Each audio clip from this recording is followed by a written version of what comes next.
আসসালামু আলাইকুম। আপনি যদি হয়ে থাকেন একজন ইউটিউবার তাহলে আজকের এই ভিডিওটি আপনার জন্য। তো আপনি আপনার ইউটিউব চ্যানেলটিতে যতই কোয়ালিটিফুল ভিডিও আপলোড করেন না কেন, যদি সেই ভিডিওটির থাম্বনেইল সুন্দর না হয় বা অ্যাট্রাকটিভ না হয় তাহলে কিন্তু মানুষ সেই ভিডিওটি দেখবে না। এই থাম্বনেইলের উপর কিন্তু মানুষ ক্লিকও করবে না। তো আজকের এই ভিডিওতে আমি আপনাদেরকে দেখাবো কিভাবে আপনারা শুধুমাত্র একটি মোবাইল দিয়ে প্রফেশনাল মানের থাম্বনেইল বানাতে পারবেন।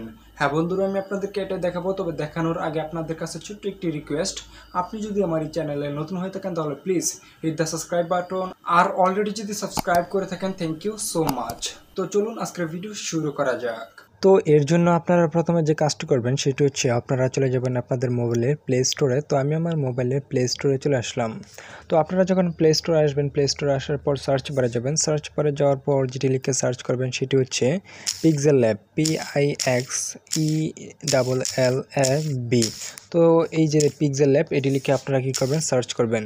তো সার্চ করার পর আপনাদের সামনে এই অ্যাপসটা চলে আসবে। তো আপনারা কী করবেন, এই অ্যাপসটা এখান থেকে ইনস্টল করে নেবেন। তো আমার ইনস্টল করা আছে, আমি এখান থেকে জাস্ট ওপেন করব। তো ওপেনে ক্লিক করে দিলাম। তো আপনারা যখন ইনস্টল করে ওপেনে ক্লিক করবেন, ক্লিক করার পর আপনাদের সামনে ঠিক এরকম ধরনের একটি ইন্টারফেস চলে আসবে। তো চলে আসার পর আপনারা যে কাজটি করবেন সেটি হচ্ছে এখানে দেখতে পাচ্ছেন যে অটোমেটিক একটা টেক্সট সিলেক্ট রয়েছে। তো এটি ডিলিট করার জন্য আপনারা এই যে ডিলিট আইকন রয়েছে এটার মধ্যে ক্লিক করবেন। ক্লিক করার পর ওকে করে দিবেন। ওকে করে দিলে আপনার এই কী হবে, আপনার এখানের যে টেক্সটটা সেটা ডিলিট হয়ে যাবে। তো এখন যদি আপনারা ইউটিউবের থাম্বনেইলের জন্য সাইজ সিলেক্ট করতে চান সেক্ষেত্রে আপনাদেরকে যেটি করতে হবে সেটি হচ্ছে এখানে দেখতে পাচ্ছেন যে 3 লাইন মেনু রয়েছে, এটার মধ্যে ক্লিক করবেন। ক্লিক করার পর এখানে দেখতে পাচ্ছেন ইমেজ সাইজে ক্লিক করবেন। ইমেজ সাইজে ক্লিক করার পর কাস্টমে ক্লিক করবেন। কাস্টমে ক্লিক করার পর ইউটিউব থাম্বনেইল নামে এই অপশনটার মধ্যে আপনারা ক্লিক করে দিবেন। ক্লিক করার পর ইউটিউবের থাম্বনেইলের সাইজটা চলে আসছে। তো এখন আপনারা কী করবেন, ওকে করবেন। তো এটা হচ্ছে আপনারা যদি এখান থেকে যদি এই ইউটিউব থাম্বনেইলের জন্য ব্যাকগ্রাউন্ড নিতে চান সেক্ষেত্রে আপনারা এটি ইউজ করতে পারবেন। আর আমি কি করব, অন্য একটি ব্যাকগ্রাউন্ড আমি আমার ইউটিউব থাম্বনেইলের জন্য কি করব এখানে দিব। তো দেওয়ার জন্য আপনারা যদি অন্য কোনো ব্যাকগ্রাউন্ড দিতে চান আপনার, বা দেখা যাচ্ছে যে আপনি গুগল থেকে ডাউনলোড করলেন বিভিন্ন ধরনের ব্যাকগ্রাউন্ড। তো আমি গুগল থেকে ডাউনলোড করা একটা ইউটিউব থাম্বনেইলের ব্যাকগ্রাউন্ড আমি এখান থেকে সিলেক্ট করব। সেক্ষেত্রে আপনাকে যেটি করতে হবে সেটি হচ্ছে এখান দেখতে পাচ্ছেন যে এই যে আপনার চতুর্ভুজের আইকন রয়েছে। তো আপনারা কী করবেন, এটির মধ্যে ক্লিক করবেন।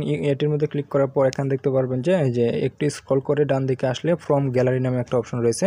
তো ফ্রম গ্যালারিতে ক্লিক করবেন। ফ্রম গ্যালারিতে ক্লিক করার পর আপনার কী হবে, আপনার যে মোবাইলের যেই গ্যালারির মধ্যে যেই পিকচারগুলো রয়েছে সেগুলো চলে আসবে। তো এখান থেকে এই যে দেখতে পাচ্ছেন আমি এখান থেকে একটা মানে ব্যাকগ্রাউন্ড সিলেক্ট করে নিব। তো এখানে আমার অনেকগুলো ব্যাকগ্রাউন্ড রয়েছে, সেগুলো গুগল থেকে ডাউনলোড করে আমি তো এখান থেকে অটো একটা ব্যাকগ্রাউন্ড আমি ডাউনলোড করে মানে সিলেক্ট করে নিব। তো আমি এই ব্যাকগ্রাউন্ডটা কী করব, এখন এটা সিলেক্ট করে নিলাম।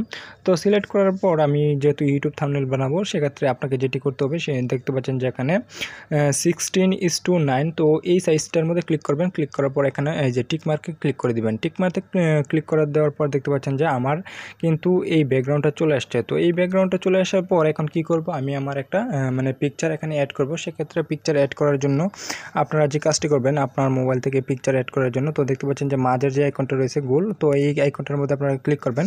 ক্লিক করার পর আপনারা দেখতে পাচ্ছেন যে ইম্পোর্ট, তো ইম্পোর্টের মধ্যে ক্লিক করে দিবেন। ইম্পোর্টে ক্লিক করে দেওয়ার পর এখন কি করব, এখান থেকে আমি একটা মানে আমার একটা পিকচার আমি একটা থেকে কী করব, সিলেক্ট করে নেব। তো সিলেক্ট করার জন্য আমি কী করবো, এখানে পিকচারটার নামে একটা আমার ফোল্ডার রয়েছে, সেখান থেকে আমি একটা কী করব আমার ছবি সিলেক্ট করে দেবো। তো এই ছবিটা আমি কী করবো এখানে দিয়ে দিব। তো আপনারা কী করবেন, আপনারা এই ধরনের ছবি মানে আপলোড করার জন্য আপনারা কী করবেন, প্রথমে ছবির ব্যাকগ্রাউন্ড রিমুভ করে নেবেন। তো আপনি যদি না জানেন ছবির ব্যাকগ্রাউন্ড কীভাবে রিমুভ করতে হয় এক ক্লিকে, তাহলে আমার চ্যানেলের আগের ভিডিওগুলো দেখে আসতে পারেন। তো সেখানে দেখানো আছে যে কীভাবে এক ক্লিকে ছবির ব্যাকগ্রাউন্ড রিমুভ করতে হয়। তো আমি সেই ছবিটা এখানে দিয়ে দিলাম। তো ছবিটা দিয়ে দেওয়ার পর এখন কী করবো, যে এখানে টেনে কিন্তু ছবিটা ছোটো বড় করা যায়। তো এটা আমি একটু ছোটো করে দেবো, ছোটো করে দিয়ে এখানে বসিয়ে দেবো। তো আরেকটু ছোটো করে দেবো। তো ছোটো করে দিয়ে দেখতে পাচ্ছেন যে আমি এখানে কিন্তু এটা বসিয়ে দিলাম। তো বসিয়ে দেওয়ার পর এই ছবিটার মধ্যে আমি এখন কী করব, স্ট্রোক অ্যাড করব। তো এর জন্য আপনারা কী করবেন, এই যে এখান থেকে একটু স্ক্রল করে ডান দিকে আসবেন। ডান দিকে আসার পর দেখতে পারবেন যে স্ট্রোক নামে একটা অপশন। তো দেখতে পাচ্ছেন যে এই যে স্ট্রোক, এটার মধ্যে ক্লিক করে দিলাম। তো স্ট্রোকে ক্লিক করে দেওয়ার পর এখানে এনেবেল নামে একটা অপশন রয়েছে, এটা অন করে দিলাম। অন করে দেওয়ার পর দেখতে পাচ্ছেন আমার ছবিটার মধ্যে স্ট্রোক অ্যাড হয়ে গেছে। তো এই স্ট্রোকটা সাইজ 2 করা আছে, আমি 3 করে দেবো। তো 3 করে দেওয়ার পর আমি এই যে ওকের মধ্যে ক্লিক করে দিলাম।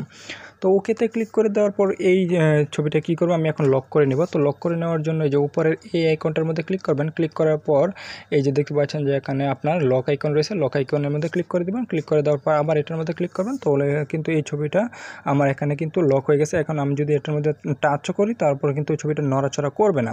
তো এখন আমি কি করব, এই যে আমার দেখতে পাচ্ছেন যে থাম্বনেলে ব্যাকগ্রাউন্ডের মধ্যে আমার কি পিকচারটা অ্যাড করা হয়ে গেছে। তো এখন আমি কি করব, মানে টেক্সট বসাবো। তো টেক্সট বসানোর আগে কি করব, টেক্সটের নিচে একটা ব্যাকগ্রাউন্ড আমি দিব আলাদা করে। সেক্ষেত্রে আপনাকে যেটি করতে হবে সেটি হচ্ছে আপনারা কি করবেন, এই যে ইম্পোর্ট লেখা রয়েছে, ইম্পোর্টে ক্লিক করবেন। ইম্পোর্টে ক্লিক করার পর আমি এখন কি করব, আমার এই ফাইলগুলো থেকে এক কালারে একটা ছবি আমি সিলেক্ট করে দেবো। তো এই ছবিটা আমি এখানে দিয়ে দিলাম। তো ছবিটা দিয়ে দেওয়ার পর জাস্ট আমি কি করব, যে টিক মার্কে ক্লিক করে দিলাম। তো এটাকে একটু নিচে মানে আমি ছোটো করে নিব। তো ছোটো করে নেওয়ার পর এটা সাইজ করে নিব আমার থাম্বনেলে যে সাইজটা আমি দিতে চাচ্ছি। তো এটা দেখতে পাচ্ছেন যে আমি কি করতেছি, একটু ছোটো করে নিলাম। তো এটা ছোটো করার পর কি করব, এখন আমি এটার কালারটা চেঞ্জ করে দেবো।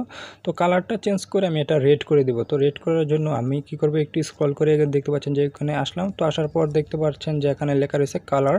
তো আপনারা কি করবেন, যে কালারে ক্লিক করবেন। ক্লিক করার পর এনেবলে ক্লিক করবেন। ক্লিক করার পর এখানে দেখতে পাচ্ছেন আমার যে ব্যাকগ্রাউন্ডটা মানে ফ্রন্টের যে ব্যাকগ্রাউন্ডটা দেবো সেটা মানে রেড হয়ে গেছে। তো এখান থেকে এটা কি করবে, একটু রোট করে নিব। তো রোট করে একটু বাঁকা করে নিচ্ছি, একটু স্টাইলিশ করে নিচ্ছি আর কি। তো দেখতে পাচ্ছেন আমি এটা দিয়ে দিলাম। তো দিয়ে দেওয়ার পর এখানে এটা কি করব, ক্লিক করে দিলাম। তো ক্লিক করে দেওয়ার পর এখানে এটার মধ্যে কি করবে, একটু মানে স্ট্রোক অ্যাড করব। তো স্ট্রোক অ্যাড করার জন্য এটা আবার সিলেক্ট করে নিলাম। সিলেক্ট করার পর একটু স্ক্রল করে ডান দিকে আসলাম। আসার পর স্ট্রোকে ক্লিক করলাম। স্ট্রোকে ক্লিক করার পর এনেবেলে ক্লিক করে দিলাম। তো এই স্ট্রোকটা কি করব, ব্ল্যাক সিলেক্ট করব যাতে করে এটা একটু আরেকটু প্রফেশনাল দেখায়। তো এখান থেকে ব্ল্যাক সিলেক্ট করে দিলাম। তারপর টিক মার্কে ক্লিক করে দিলাম। তো এটা কিন্তু এই যে দেখতে পাচ্ছেন আপনারা স্ট্রোক অ্যাড হয়ে গেছে। তো এখন কি করব, আমরা এই যে এটার মধ্যে একটা টেক্সট অ্যাড করব। তো টেক্সট অ্যাড করার জন্য এই যে দেখতে পাচ্ছেন এখানে এন নামের একটা আইকন রয়েছে, এইটার মধ্যে ক্লিক করবেন। ক্লিক করার পর প্লাসে ক্লিক করবেন। প্লাসে ক্লিক করার পর টেক্সটের মানে টেক্সট আপনার সিলেক্ট হয়ে যাবে। তো এরপরে এডিটে ক্লিক করবেন। এডিটে ক্লিক করার পর এখান থেকে আমরা কি করব, টেক্সট অ্যাড করে দেব। তো এটা একটু রিমুভ করে নিচ্ছি। তো এখানে লিখবো আমরা থাম্বনেল, THUMBNAIL থাম্বনেল। তো আমি থাম্বনেল লিখলাম। তো এটা এখন ওকে করে দিলাম। ওকে করে দেওয়ার পর এটা কি করব, এখানে আমরা কি করব, একটু বসিয়ে দেবো। তো এর জন্য একটু ঘুরিয়ে নিচ্ছি, এটা সাইজ মতো করে নিচ্ছি ব্যাকগ্রাউন্ডের মতো। তো একটু এখন এটা আমরা একটু টেনে বড় করে দিলাম। তো বড় করে দেওয়ার পর এখানে কি করব, এই টেক্সটটাকে আমরা একটু স্টাইলিশ করার জন্য আমরা কি করব, স্ক্রল করে একটু ডান দিকে আসবো। আসার পর ফ্রন্ট নাম থেকে একটু স্টাইলিশ ফ্রন্ট এখানে দিয়ে দেবো। তো ফ্রন্টে ক্লিক করে দিলাম। তো ফ্রন্টে ক্লিক করে দেওয়ার পর এখান থেকে দেখতে পাচ্ছেন যে অসংখ্য স্টাইলিশ ফন্ট রয়েছে। তো আমি এই ফন্টটা দিয়ে দিব। তো এই ফন্টের মধ্যে ক্লিক করলাম। ক্লিক করার পর ওকে করে দিলাম। ওকে করে দেওয়ার পর দেখতে পারলেন যে থাম্বনেলের মানে ফ্রন্টার মানে দেখতে পাচ্ছেন যে একটু স্টাইলিশ হয়ে গেছে। তো এটা আমরা একটু সুন্দর করে বসিয়ে নিচ্ছি।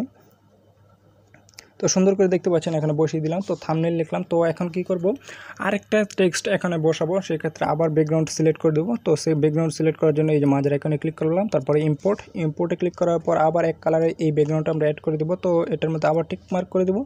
তো এটা কি করব, আবার ছোট করে নেব। তো ছোট করে আমরা সাইজ মতো করে নেব ইচ্ছা মতো। তো এখন আমরা কি করব, এটাকে একটু ঘুরিয়ে নিচ্ছি একটু ছোট করে। তো ঘোরানোর পরে যে এখানে আবার বসিয়ে দিলাম, সেট করে দিলাম। সেট করে দেওয়ার পর এটার কালারটা আমরা কি করব, ইউলো করে দেবো। সেক্ষেত্রে আমরা আবার স্ক্রল করে এদিকে আসবো। ডান দিকে আসার পর কালারে ক্লিক করব। কালারে ক্লিক করার পর এনেবল করে দিলাম। তো এনেবল করে দেওয়ার পর এখান থেকে যে ইউলোটা সিলেক্ট করলাম। তো ইউলোটা সিলেক্ট করার পর আবার টিক মার্কে ক্লিক করে দিলাম। তো টিক মার্কে ক্লিক করার পর এখন কি করব, এটার মধ্যে আবার স্ট্রোক অ্যাড করে দেবো ব্ল্যাক কালারের। তো স্ট্রোকে ক্লিক করলাম। স্ট্রোকে ক্লিক করার পর দেখতে পাচ্ছেন এখানে স্ট্রোক এনেবল। তারপরে আমরা ব্ল্যাকে ক্লিক করলাম। ব্ল্যাকে ক্লিক করার পর টিক মার্কে ক্লিক করে দিলাম। তো টিক মার্কে ক্লিক করে দেওয়ার পর এখন কি করব, এখানে আমরা যে টেক্সটটা বসাবো সেটা হচ্ছে থাম্বনেল লিখলাম। তো এখন লিখবো মোবাইল দিয়ে। তো আবার এর মধ্যে ক্লিক করলাম। তো এখানে আবার টেক্সট, তারপর এডিটে ক্লিক করার পর এখন বাংলা ফন্ট আমরা এখানে দিয়ে দিব। তো বাংলা ফন্ট আমি আমার মোবাইল থেকে মানে কি করতেছি, মানে সিলেক্ট করে নিচ্ছি। তারপরে আমরা এই যে এখানে বাংলা ফন্টটা দেওয়ার জন্য আমরা এই যে বাংলা ফন্ট তার এখানে লিখবো আমরা কি করব, মোবাইল দিয়ে দিয়ে তো এটা লিখলাম। তারপর ওকে করে দিলাম। ওকে করে দেওয়ার পর এখানে দেখতে পাচ্ছেন এটা চলে আসছে। তো এই ফ্রন্টটার কালারটা আমরা ব্ল্যাক করে দেবো। তো ব্ল্যাক করার জন্য আবার ডান দিকে আসলাম। আসার পর কালারে সিলেক্ট ক্লিক করলাম। তারপর ব্ল্যাক দিয়ে দিলাম। তারপর টিকমার্কে ক্লিক করে দেওয়ার পর এই ফ্রন্টটাকে আমরা এই যে সাইজ করে নিচ্ছি। সাইজ করে নেওয়ার পর এই যে দেখতে পাচ্ছেন আমরা সাইজ করে নিলাম। তো সাইজ করে নেওয়ার পর এখন কী করবো, এই ফ্রন্টটাকে আবার একটু স্টাইলিশ ফ্রন্টে আমরা রূপান্তরিত করবো। সেক্ষেত্রে আমরা কী করবো, আবার ফ্রন্টে ক্লিক করবো। ফ্রন্টে ক্লিক করার পর এখানে দেখতে পাচ্ছেন মাই ফ্রন্ট।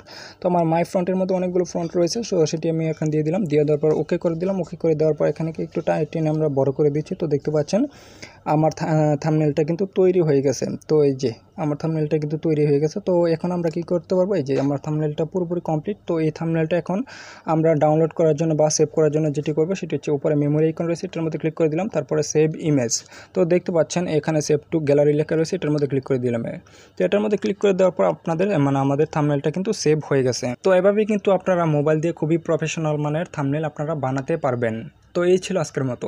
তো আশা করি আপনাদের এই ভিডিওটি দেখে অনেক বেশি ভালো লেগেছে। যদি ভিডিওটি দেখে ভালো লেগে থাকে তাহলে অবশ্যই ভিডিওটির মধ্যে একটা লাইক দিবেন এবং টেকনো সুপার বিডি ইউটিউব চ্যানেলটিকে সাবস্ক্রাইব করতে ভুলবেন না। তো আপনারা সকলে ভালো থাকবেন, সুস্থ থাকবেন। আল্লাহ হাফেজ।